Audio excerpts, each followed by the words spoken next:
Claves de la semana. Seguimiento de noticias internacionales elaborado por CESTE. Buenos días, estos son los titulares clave de la semana pasada. Desplome internacional del gas. Bolivia, alto riesgo de default. Japón se cae del podio de las mayores economías del mundo. Muere el opositor ruso Alexei Navalny. Especial conflicto Israel-Hamás. Asalto al hospital Al-Nasser en Gaza. Sudáfrica solicita nuevas medidas cautelares. Egipto se prepara para la llegada masiva de refugiados. El Constitucional anula el aplazamiento electoral en Senegal. Aprobada la Ley de Financiación de la Seguridad en Estados Unidos. Comenzamos este repaso fijándonos en el desplome internacional del gas. 2 años pueden ser una eternidad para la industria de los hidrocarburos. El estallido de la guerra en Ucrania, en febrero de 2022, desató una virulenta crisis energética, especialmente en el viejo continente.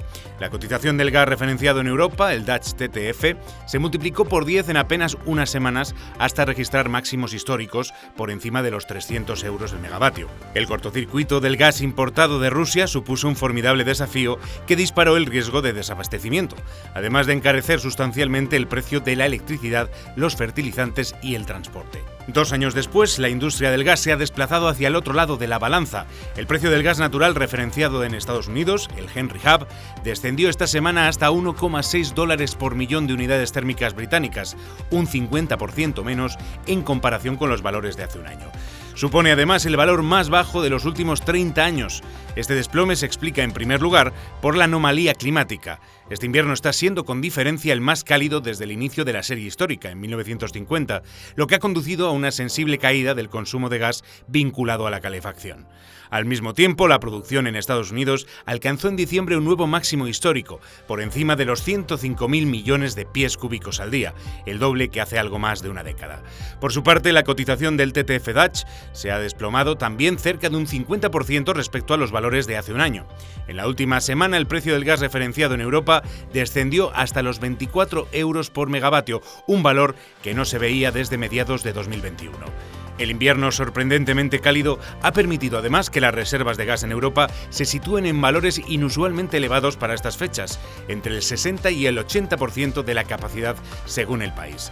Si no se producen eventos geopolíticos inesperados, el exceso de oferta persistirá a lo largo del año y, en consecuencia, los precios posiblemente continuarán con la actual tendencia descendente, al menos en el corto plazo. Esta semana nos fijamos también en Latinoamérica, concretamente en Bolivia. La agencia de calificación crediticia Fitch ha rebajado la calificación del país hasta CCC mayúscula, alto riesgo de default, argumentando que la caída de las reservas internacionales amenaza la capacidad del país para hacer frente al servicio de su deuda. Fitch llevó a cabo la rebaja después de que las reservas cayeran en el último año desde $2.100 millones a menos de 1.700, la mayor parte de las cuales estarían en oro. El país sudamericano lucha por mantener su tipo de cambio fijo frente al dólar a pesar de la creciente pérdida de confianza, lo que le obliga a utilizar sus escasos dólares en lo que parece una lucha perdida de antemano. Fitch espera que el gobierno priorice los pagos de la deuda externa hasta 2025. Bolivia debe $110.000 millones al año en pagos de cupones de bonos globales con vencimiento en 2028 y 2030. Sin embargo, enfrentará una cuota de $333 millones en 2026, lo que podría plantear un desafío mucho mayor según la agencia de calificación. Malas noticias también para Japón, que se cae del podio de las mayores economías del mundo. La economía nipona, que flirtea en 2024 con una posible recesión, ha perdido ya su lugar como tercera economía más grande del mundo frente a Alemania. El PIB nominal ascendió a $4,2 billones, mientras que el de Alemania fue de 4,4. Aunque la economía creció un 1,9% en 2023, notablemente más que la germana, que cayó un 0,3%, la depreciación del yen frente al euro, más de un 10,5% abajo, ha provocado que Japón pierda su posición en el ranking mundial por tamaño de PIB a precios de mercado. La debilidad del yen está siendo sin duda el reflejo de la debilidad de la propia economía japonesa y del mantenimiento de una política monetaria ultra laxa, mientras el resto de los bancos centrales ha subido tipos con agresividad en el último año. Esto está permitiendo mantener unas cifras de exportación positivas, más de un 2,9% en 2023, a pesar de la caída de los flujos en la región. El anuncio de la caída del tercer al cuarto puesto de la economía mundial ha provocado cierto impacto en la opinión pública, dañando el orgullo nacional. Japón ya perdió frente a China el segundo puesto de la economía mundial en 2010. También se espera que India adelante tanto a ella como a Alemania a lo largo de esta década para convertirse en la tercera economía mundial. vamos también hasta Rusia, donde el opositor Alexei Navalny, que cumplía condena desde el año 2001, ha muerto en extrañas circunstancias, tal y como han comunicado las autoridades penitenciarias rusas.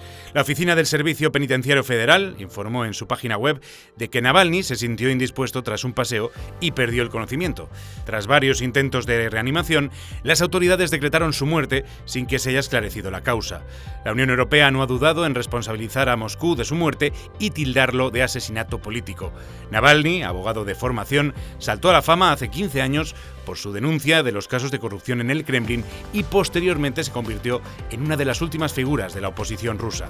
Fue líder del partido Rusia del Futuro y fundador de la Fundación Anticorrupción, prohibida posteriormente por las autoridades y calificada de organización extremista.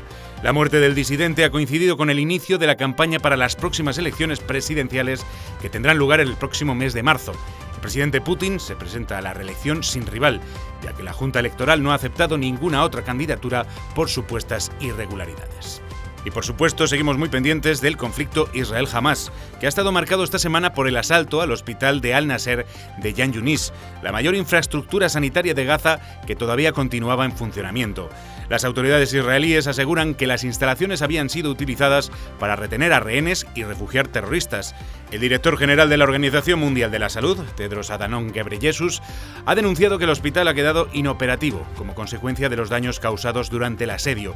4 meses después del inicio del conflicto, únicamente continúan en funcionamiento, según la OMS, 1/3 de los hospitales.